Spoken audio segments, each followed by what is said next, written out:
हर महादेव आप सभी को। तो आज हम लोग बात करेंगे राजनीति में सफलता की। कई सारे लोग आपके पास आएंगे कि क्या हम राजनीति में सफल हो सकते हैं, क्या मुझे चुनाव लड़ना चाहिए, क्या राजनीति में मेरा करियर है। तो राजनीति में जब कोई करियर बनाना चाहता है या जब कोई चुनाव लड़ना चाहता है तो उस समय पे कौन कौन सी चीजों का हमें ध्यान रखना चाहिए, कौन कौन से ग्रहों का हमें ध्यान रखना चाहिए, कौन कौन से भावों का हमें ध्यान रखना चाहिए, क्या क्या दशाएं उस समय पे होनी चाहिए जिससे मनुष्य को राजनीति में सफलता मिलती है। अभी मेरे पास 2024 या 25 के समथिंग उत्तराखंड में चुनाव हुए थे। मुझे पूरा पूरा तो नहीं पता, लेकिन शायद 24 में हुए थे। तो मेरे पास कुंडलियां आई थी, तो उनमें से एक कुंडली पे हम लोग यहाँ प्रैक्टिस भी करेंगे, और एक मेरे पास ऐसी भी कुंडली है पूर्व में आई हुई, जो इस समय पे प्रदेश लेवल पे बहुत बड़े पद में है। देखिए, नाम तो मैं किसी का नहीं ले सकता, प्राइवेसी रीजन आप समझ सकते हैं, लेकिन उनकी कुंडलियां मेरे पास है तो हम लोग उस पर प्रैक्टिस कर सकते हैं। तो सबसे पहले याद रखिएगा कि जब भी हम लोग राजनीति में सफलता की बात करते हैं तो दो ग्रह सबसे महत्वपूर्ण होते हैं। पहला ग्रह होता है सूर्य और दूसरा ग्रह होता है शनि। ये दो ग्रह बहुत महत्वपूर्ण होते हैं। इसके बाद दसम भाव और चतुर्थ भाव। देखिए, जब तक आपको जनता का सपोर्ट नहीं होगा आप कोई भी चुनाव नहीं जीत सकते, क्योंकि वोट किसने देना है? जनता ने देना है। तो कुंडली का जो चतुर्थ भाव होता है, चतुर्थ भाव जनता को दर्शाता है। कई बार क्या होता है कि जनता आपके पक्ष में रहती है, लेकिन आपको फिर भी हार का सामना करना पड़ता है। तो बात आती है दसम भाव। दसम भाव मजबूत है तो आप चुनाव जीत जाएंगे। कारण, क्योंकि दसम जो भाव होता है, दसम भाव होता है पद प्राप्ति का। क्योंकि जब आप चुनाव जीतेंगे तो आप विधायक बनेंगे, एमपी बनेंगे, मंत्री बनेंगे, तो आपको एक पद की प्राप्ति होगी। ठीक है, तो दसम भाव आपको पद की प्राप्ति करवाता है। आपने जो चुनाव में इंटरेस्ट रखते हैं, बहुत बार देखा होगा कि डिजर्विंग कैंडिडेट एक है, जनता का उसको सपोर्ट है, लेकिन सामने एक बड़ी पार्टी का कैंडिडेट है, उनके पास पैसा है, उनके पास पावर है, तो वो अपनी पूरी पावर, पूरा पैसा लगा करके जो योग्य प्रत्याशी होते हैं उनको हरा देते हैं। तो वो कब हारते हैं? जब उनका दसम भाव और सूर्य दो खराब होता है। देखिए, सूर्य क्या है? देखिए, चुनावी चीज को आप पहले समझिए। सूर्य है हायर अथॉरिटी, उच्च अधिकारी या उच्च पद। ठीक है, आपने बहुत सारे, मेरे जान पहचान में या मेरे संज्ञान में बहुत सारे लोग ऐसे हैं जिनको जनता के बीच में पकड़ नहीं थी, पर वो मंत्री के, मुख्यमंत्री के पूर्व में पीआरओ रहे। पीआरओ रह करके मंत्री साहब जब बड़े लेवल पे पहुंच गए तो फिर उन्होंने अपने पीआरओ को भी विधायक बना दिया। तो वहां उनका जनता से संपर्क नहीं था, वहां किससे संपर्क था? उच्च अधिकारी से, बड़े मंत्री से, बड़े नेता से। तो वो चुनाव का टिकट भी मिला, लड़े भी। कैसे? सूर्य के कारण। तो जब भी कुंडली में सूर्य प्रबल होता है तो क्या होगा? आपका जनता से संपर्क हो या ना हो, एक आपने सुना होगा पैरासूट कैंडिडेट, ठीक है, कि बाहर से ला करके किसी को लड़ा दिया। अब जो आदमी जनता से संपर्क नहीं रखता, जनता के बीच में पकड़ ना हो, वो चुनाव जीत जीत रहा है, तो कारण कि उसके पीछे एक बड़ी पार्टी का, बड़े लोगों का, बड़े पावर का हाथ है। और वो बड़ा पावर कौन है? वो बड़ा पावर है सूर्य। वो शक्तिशाली ग्रह है सूर्य। कि आपके पास कुछ नहीं है, पर एक नेता, एक मंत्री की छत्र छाया आपके पास है, उसकी कृपा आपके ऊपर है, और उसकी पार्टी का सिंबल इतना स्ट्रांग है कि जहां से भी आप लड़ेंगे जीत जाएंगे। तो ऐसी परिस्थिति में सूर्य को हमें देखना चाहिए। अब दूसरी परिस्थिति आती है कि आपका कोई गॉड फादर नहीं है, आपकी किसी भी राजनीति पार्टी में पकड़ नहीं है, किसी भी बड़े नेता के साथ पकड़ नहीं है, पर आपकी जमीनी पकड़, लोग का प्रेम आपके पास है, लोग की शक्ति आपके पास है, लोग का समर्थन, लोग का आशीर्वाद आपके पास है, तो भी आप चुनाव जीत जाएंगे। और इसके लिए देखा जाता है शनि और चतुर्थ भाव, क्योंकि शनि जनता को दर्शाता है और चतुर्थ भाव जनता से जुड़ा होता है, हमारे क्षेत्र का होता है, जिस क्षेत्र से हम चुनाव लड़ रहे होते हैं। लेकिन मैं अपने अनुभव से कहूं तो हम जब चुनाव लड़ते हैं तो हमें शनि और सूर्य दोनों का समावेश लेकर के, दोनों को बैलेंस करके चलना पड़ता है। ये चीज हमेशा ध्यान रखिएगा। तीसरी चीज, ये तो हमने ग्रह और भाव की बात की कि भाई चतुर्थ और दसम भाव देखना चाहिए, सूर्य और शनि देखना चाहिए। अब तीसरी सबसे बड़ी चीज है कि शक्तिशाली ग्रहों की दशा या योगकारी ग्रहों की दशा। अब यहां पे योगकारी ग्रह दो किस्म के होते हैं, एक तो सामान्य योगकारी, एक पूर्ण योगकारी। सामान्य योगकारी तो आपको ग्रह बहुत दिख जाएंगे, लेकिन पूर्ण योगकारी ग्रह आपको बहुत कम दिखेंगे, क्योंकि तीन ही ग्रह होते हैं जो पूर्ण राजयोगकारी होते हैं: मंगल, शुक्र और शनि। इसके अन्यत्र कोई भी ग्रह पूर्ण राजयोगकारी नहीं होता। पूर्ण राजयोगकारी उसे कहते हैं जिसकी एक राशि, जैसे आप कर्क लग्न ले लीजिए, सिंह लग्न ले लीजिए, तो इसमें क्या होता है, मंगल पूर्ण राजयोगकारी होते हैं। कैसे? क्योंकि मंगल की एक राशि केंद्र में होती है और एक राशि त्रिकोण में होती है। अभी पूर्व में मैंने सरकारी नौकरी को लेकर के एक वीडियो बनाया था, तो उसमें मैंने ये चीज बहुत अच्छे से बताया कि भाई कैसे एक पूर्ण राजयोगकारी ग्रह एक्टिवेट हुआ और उनको सरकारी नौकरी मिली, जबकि उनका भाग्येश भी खराब था और सूर्य भी उतना अच्छा नहीं था। दूसरी चीज, या तो पावरफुल ग्रहों की दशा हो, महादशा भी उच्च के ग्रह की चल रही है, अंतरदशा भी उच्च के ग्रह की चल रही है, और दोनों काफी पावरफुल स्थिति में बैठे हुए हैं, तो वो भी आपको क्या करते हैं, जितवा देते हैं। अभी मेरे पास ये कुंडली है, 2024 के चुनाव में इन्होंने इलेक्शन लड़ा था, और उससे पहले इनकी कुंडली मेरे पास आई थी कि मैं चुनाव लड़ने का सोच रहा हूं या सोच रही हूं, तो क्या मुझे चुनाव लड़ना चाहिए, क्या मैं चुनाव में जीत जाऊंगी? इस तरीके से इनका प्रश्न था। इनकी कुंडली मेरे पास आई। इनकी कुंडली में सबसे पहले देखिए, जो चतुर्थ भाव है, जनता से जुड़ा भाव है, चतुर्थ भाव में मंगल स्वग्रही होकर के बैठे हुए हैं और वक्र भी हैं। अब गोपेश कुमार ओझा जी बहुत बड़े विद्वान रहे ज्योतिष के, तो उनका एक वाक्य है कि जब भी कोई ग्रह शुभ होकर के वक्र होता है तो वो और ज्यादा शक्तिशाली हो जाता है।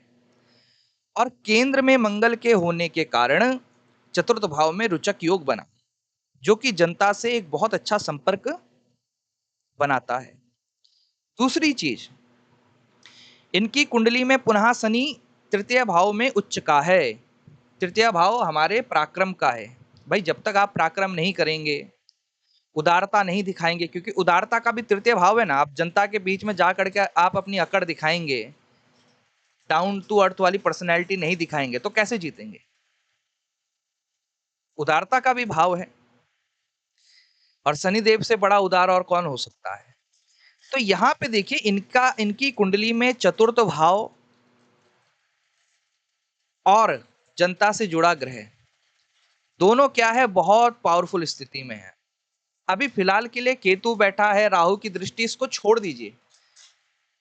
अभी हम राजनीति का विश्लेषण कर रहे हैं, तो इसलिए सिर्फ राजनीति की बात करेंगे, अन्यत्र और विषयों में हम लोग नहीं जाएंगे।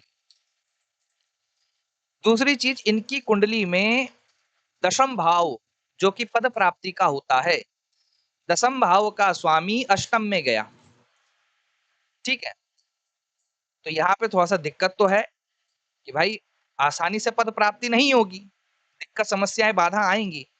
लेकिन साथ ही साथ ये भी देखिए कि वो वहां जाकर के उच्च का हुआ है, नीच नहीं हुआ, स्वग्रही नहीं हुआ, उच्च का हुआ है। यानी कि खराब है, लेकिन अच्छे गुण ज्यादा हैं। और दूसरी बात, जिसकी राशि में वो बैठा है वो भी स्वग्रही है। अब इनकी कुंडली में आप देखिए, मंगल स्वग्रही, बृहस्पति स्वग्रही, शनि उच्च के, शुक्र उच्च के और सूर्य उच्च के। ये तो खुद में राजयोग हो गया। ठीक है, तो जब इनके पास मेरी कुंडली आई तो मैंने कहा आप तो जन्मजात नेता और राज करने के लिए पैदा हुए, क्योंकि राजयोग है आपकी कुंडली में। आप तो इतना लेट, क्योंकि इनका जो जन्म है, जन्म अगर आप देखेंगे, इनका जन्म है 1984 का। तो मैंने कहा आप तो वैसे ही इतना आपने लेट कर दिया, आपको तो पहले ही नेतागिरी के क्षेत्र में आ जाना चाहिए था, आप जीतेंगे। तो इन्होंने कहा ठीक है। अब इनकी कुंडली में जो चौथा ग्रह रह गया, दूसरा ग्रह रह गया उच्च अधिकारियों से जुड़ा हुआ सूर्य। तो सूर्य भी भाग्य स्थान में लग्नेश होकर के उच्च का बैठा हुआ, इससे अच्छी बात क्या हो सकती है। हाँ, हालांकि यहाँ पे देखिए 11 अंश का सूर्य है, 10 अंश तक ही परमोच्च सूर्य होता है, कोई बात नहीं। लेकिन है तो उच्च राशि में, अपने पावरफुल स्थिति में है। तो यहाँ पे आप ये देखिए कि इनको पार्टी का टिकट प्राप्त करने में भी कोई दिक्कत नहीं हुई, जबकि ये किसी भी रूप से उससे पूर्व में पार्टी में सक्रिय नहीं थे। फिर भी एक पावरफुल पार्टी की टिकट इनको बहुत आसानी से मिल गई। तदोपरांत शनि की दशा इन पे चल रही थी, और जब इनको पद प्राप्ति हुई तो शनि में शुक्र था। शनि में क्या था? शुक्र था। अब यहाँ पे ध्यान रखिए कि शनि भी उच्च का, शुक्र दशमेश होकर के उच्च के। दोनों महादशा अंतरदशा जिन ग्रहों की चल रही है, दोनों ही ग्रह उच्च के बैठे हुए हैं और तत्संबंधी भाव से, तत्संबंधी विषयों से संबंधित भी है। भाई पद प्राप्ति करनी है तो दसम भाव का सक्रिय होना जरूरी है ना, बिना उसके कैसे कोई पद की प्राप्ति कर लेगा। तो दसम भाव भी सक्रिय है, और चतुर्थ भाव या जनता का कारक भी तो सक्रिय होना चाहिए। तो वहां पे चतुर्थ भाव सक्रिय नहीं है, लेकिन जनता का जो कारक ग्रह माना जाता है शनिदेव, वो सक्रिय है। तो यहाँ पे देखिए दोनों रूप से कितनी स्ट्रांग इनकी कुंडली थी, और आप यकीन नहीं करेंगे कि जब ये जीते, अब ये कौन सा चुनाव जीते ये तो नहीं बताऊंगा मैं, लेकिन इतनी पावरफुल कुंडली, कोई राजनीतिक बैकग्राउंड नहीं, कोई राजनीतिक पूर्व में पकड़ नहीं, जनता के बीच बहुत पकड़ थी, ये मैं मानता हूँ, और ये निर्विरोध जीते हैं। और ये कोई ग्राम प्रधानी और बीडीसी का चुनाव नहीं है। आजकल आप ग्राम प्रधान भी बनने जाओगे तो 100 लोग गांव में रह रहे हैं और 10 लोग प्रत्याशी होते हैं। ये उनसे भी बड़े पद में जीते हैं, वो भी निर्विरोध जीते हैं। तो अब आप लगा लीजिए। तो अभी वर्तमान में पदाधिकारी मतलब बहुत बड़े वो हैं, स्तर पे हैं, और मैं अभी पूजा भी इनके यहाँ करने गया था, और बहुत अच्छा व्यक्तित्व है। तो इस प्रकार से राजनीति देखना चाहिए। अब आता हूँ एक और कुंडली पे।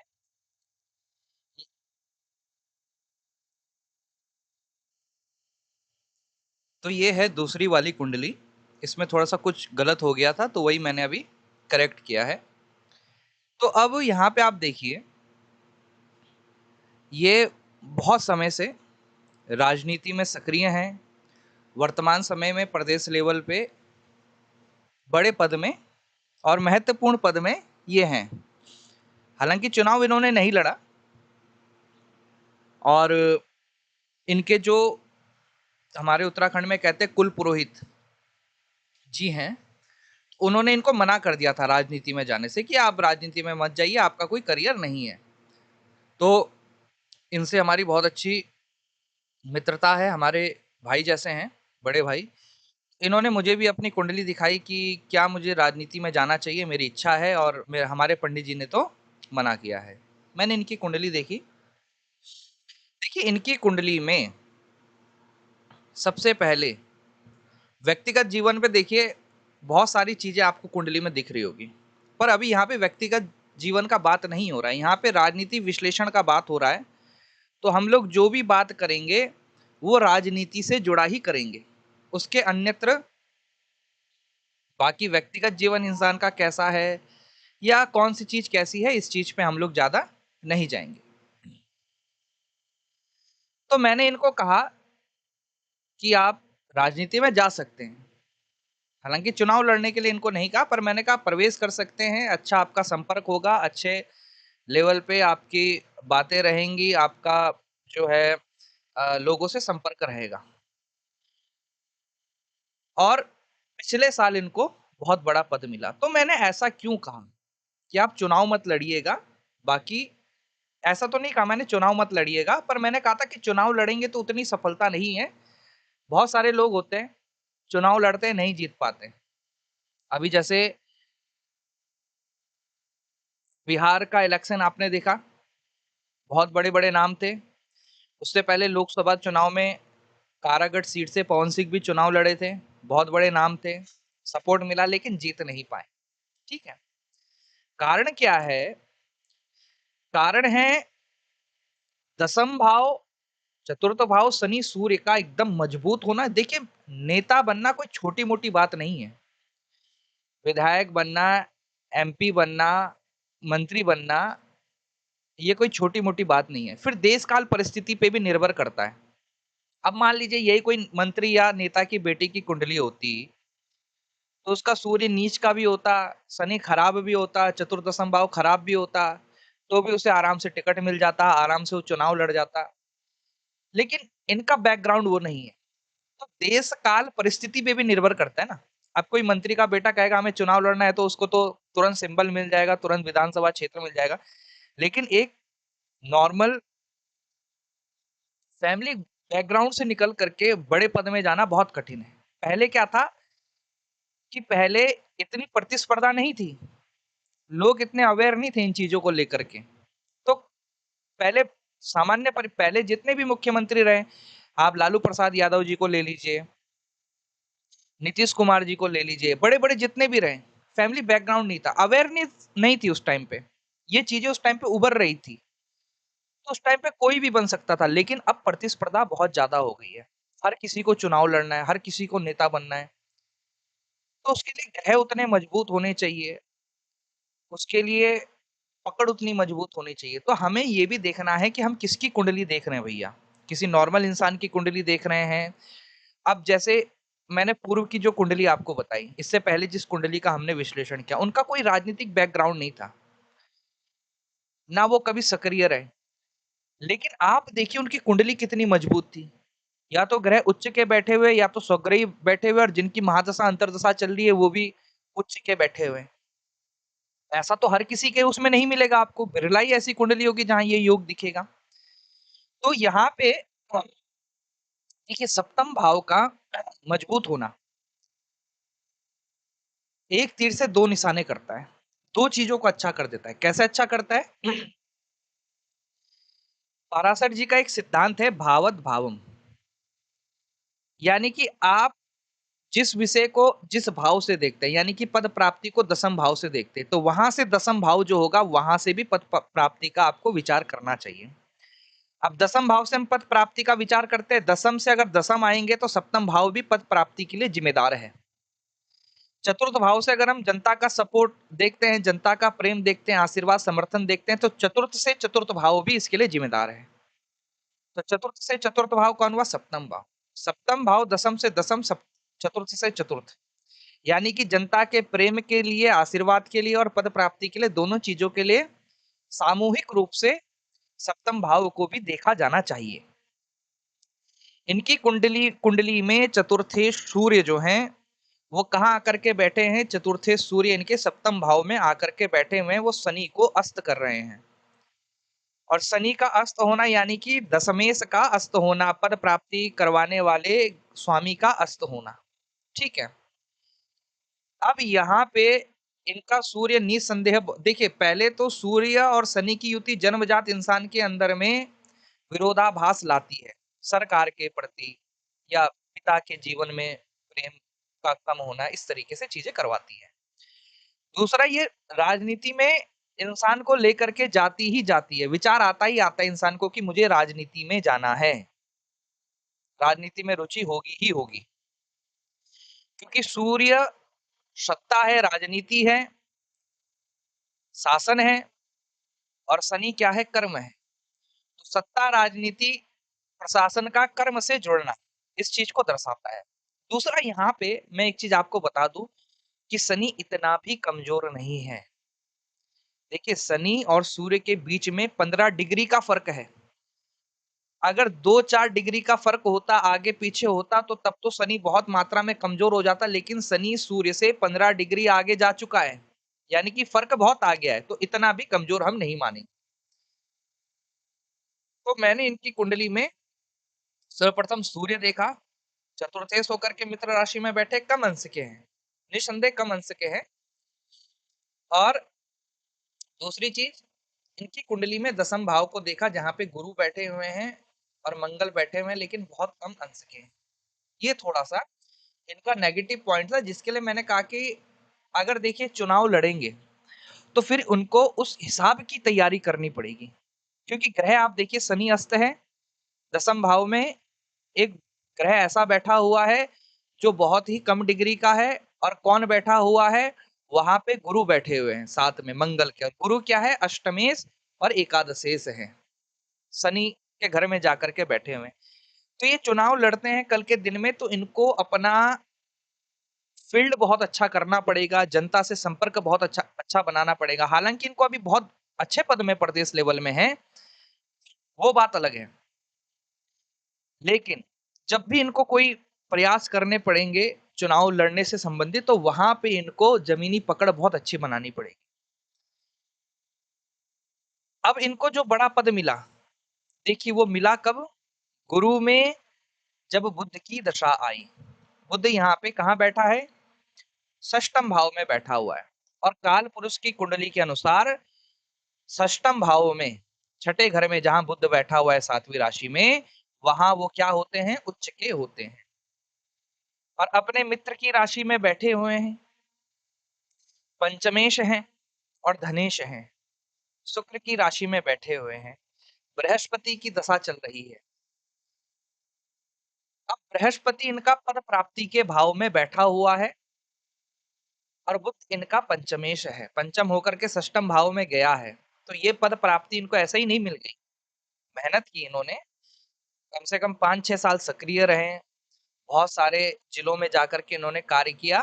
क्योंकि वक्री ग्रह को चेष्टा बल प्राप्त होता है, चेष्टा बल का मतलब है कि भैया ऐसा नहीं है कि आते ही मैं आपको दे दूंगा, रिपीटेशन, बार बार आपको प्रयत्न करना पड़ेगा, मेहनत करनी पड़ेगी, तब जाकर के चीजें आपको प्राप्त होंगी। तो और दूसरी चीज, एक और अच्छी चीज है कि चंद्रमा इनका लग्न में वृष राशि में बैठा हुआ है। अब वृष राशि को चंद्रमा अपना मूल त्रिकोण राशि भी मानता है और उच्च राशि भी मानता है। चंद्रमा की स्थिति भी यहाँ पे अच्छी हुई, चंद्रमा की स्थिति भी यहाँ पे अच्छी हुई। तो इसीलिए देखिए इतना अच्छा योग, उतना अच्छा योग नहीं है जितनी पहली वाली कुंडली में था। इसीलिए मैंने कहा ठीक है आप जा सकते हैं, बढ़ सकते हैं, पर जब भी कभी ये राजनीति चुनाव लड़ेंगे तो उस टाइम पे इनको मेहनत बहुत अधिक करनी पड़ेगी। अब ये तो रही विश्लेषण। देखिए 2 उदाहरण मेरे पास ऐसे भी हैं जिनकी मैंने बहुत पहले कुंडली देखी थी, वर्तमान में उनकी कुंडली मेरे पास है नहीं, वो डाटा जो है वो मेरे से लॉस हो गया था। तो एक तो प्रदेश उपाध्यक्ष रहे, तो उन्होंने एक बार मुझे अपने घर बुलाया देहरादून में। उन्होंने कहा क्या मैं प्रदेश अध्यक्ष बन सकता हूं, आप मेरी कुंडली देखिए। मैंने उनकी कुंडली देखी, तो उन्होंने कहा कि एक बार जब मैं प्रदेश अध्यक्ष की दौड़ में था, तो भाजपा के तीरथ सिंह रावत जी शायद एक बार प्रदेश अध्यक्ष बने और एक बार बंशीधर भगत जी प्रदेश अध्यक्ष बने। तो उन्होंने ये चीज कही मुझे कि जब तीरथ सिंह रावत जी बने तो तब भी मेरा नाम प्रबल लिस्ट में था, मैं नहीं बन पाया। बंशीधर भगत जी जब प्रदेश अध्यक्ष बने तब भी मेरा नाम प्रदेश अध्यक्ष की दौड़ में था और मैं नहीं बन पाया। प्रदेश उपाध्यक्ष रह चुके हैं, बहुत और भी पदों में रह चुके हैं। तो अब आप एक बार देखिएगा कि क्या मैं प्रदेश अध्यक्ष बन सकता हूं या नहीं। तीसरी बार मैंने उनकी कुंडली देखी। देखिए क्या होता है, हर किसी को ये समझना चाहिए कि हर मनुष्य का एक पीक टाइम होता है, और उस पीक टाइम के बाद उसका कभी वो चीज लौट करके नहीं आता है। उड़ीसा का उदाहरण ले लीजिए, नवीन पटनायक जी एक समय में ऐसे थे कि उड़ीसा में उनकी पार्टी के अलावा किसी और पार्टी का वर्चस्व नहीं था। आज साफ हो गया। भविष्य में कब आएंगे कोई पता नहीं। पंजाब में अकाली दल का ऐसा वर्चस्व था, अब साफ हो गए, कब आएंगे पता नहीं।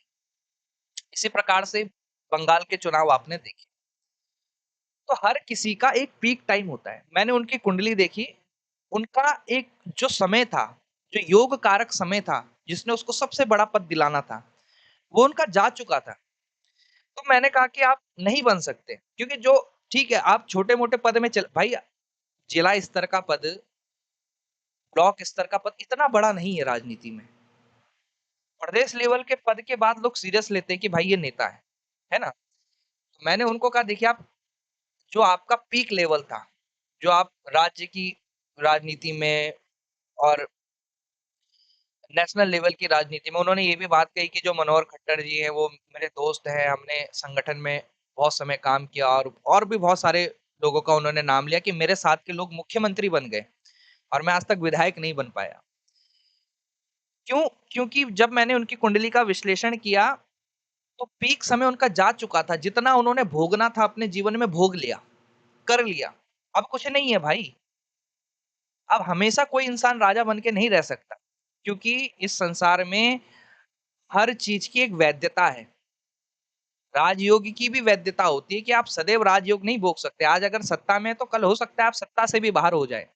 तो इस चीज को भी स्वीकारना पड़ेगा इंसान को। एक ऐसे ही कुंडली कोटद्वार से मेरे बहुत अच्छे मित्र की थी, उनकी मैंने देखी थी।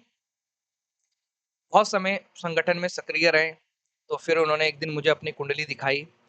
मैंने उनको ये तो नहीं कहा कि आप बड़े पद में जाओगे, लेकिन योग कारक ग्रह की दशा देख करके, बहुत पॉजिटिव ग्रह की दशा देख करके मैंने कहा था आपका इस समय पे कुछ अच्छा होगा, कुछ बढ़िया आपके साथ जीवन में घटित होगा। क्योंकि वो बिजनेस में भी थे, राजनीति में भी थे।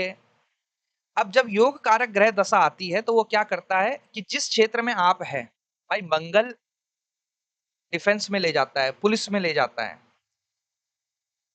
खेल में ले जाता है, पर हर किसी को थोड़ी ले जाएगा। अगर मंगल योग कारक है तो आप जहां जिस क्षेत्र में कार्य कर रहे हैं, उस क्षेत्र में वो आपको पद प्राप्ति करवाएगा। उस क्षेत्र के लिए वो आपका अच्छा है।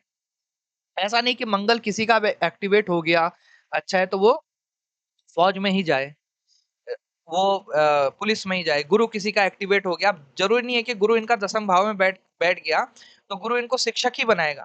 भाई ठीक है कि गुरु वहां पे एक्टिवेट होगा, दसम भाव पद प्राप्ति का है। गुरु प्रबल होगा तो वो जिस क्षेत्र में मेहनत कर रहे हैं वहां उनको पद प्राप्ति होगी।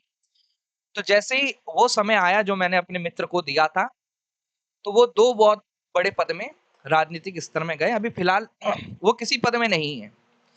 तो राजनीति में सूर्य शनि का अच्छे से विश्लेषण, दसम चतुर्थ का अच्छे से विश्लेषण, योग कारक ग्रहों का अच्छे से विश्लेषण करके ही हमें बताना चाहिए, और बैकग्राउंड भी देखना चाहिए कि जो सामने मनुष्य हमारे पास आ रखा है उनकी मनोस्थिति क्या है, वो उनका स्ट्रेंथ क्या है।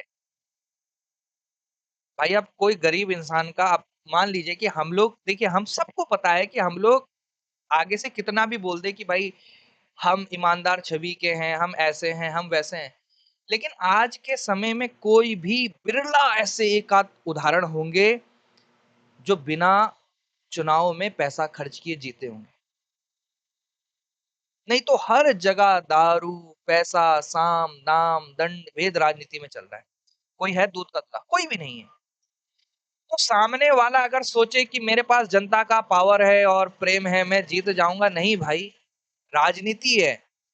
जहां 5,000 10,000 गए तो वहां समझ लीजिए फिर जनता किसी की नहीं रहने वाली। तो इन सारी चीजों का समावेश करके अपनी चेतना के अनुसार जो मैंने आपको बताया, इसको तो आपने देखना ही है कि किन परिस्थितियों में वो सिर्फ बड़े पद में जाएंगे, किन परिस्थितियों में सिर्फ बड़े पद में जाना चाहिए, किन परिस्थिति में चुनाव लड़ना चाहिए। वीडियो भले लंबी हो गई, लेकिन मेरा प्रमुख जो मोटिव रहता है वो ये रहता है कि आप लोगों को चीजें अच्छे से समझाया जाए, है ना?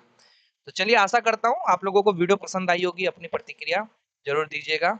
मिलते हैं नए वीडियो में। हर हर महादेव।